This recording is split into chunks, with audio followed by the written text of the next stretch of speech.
So of course, given the 3 years now that she has been the vice president, mas marami siyang nakikitang kailangan na gawin, mas marami siyang na-encounter na tao, na mas marami ang pangangailangan na minsan first time lang natin naririnig na meron palang gano'n na pangyayari, meron palang gano'n na sitwasyon.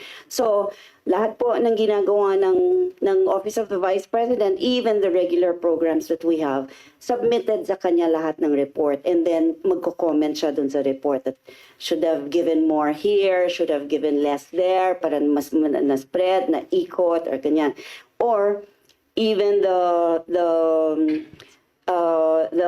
public release, the press releases that we make, even the ones in social media, chine-check po muna ni Vice President yun kung tama ba or accurate ba yung mga figures na binigay nyo, i-compare niya dun sa records niya.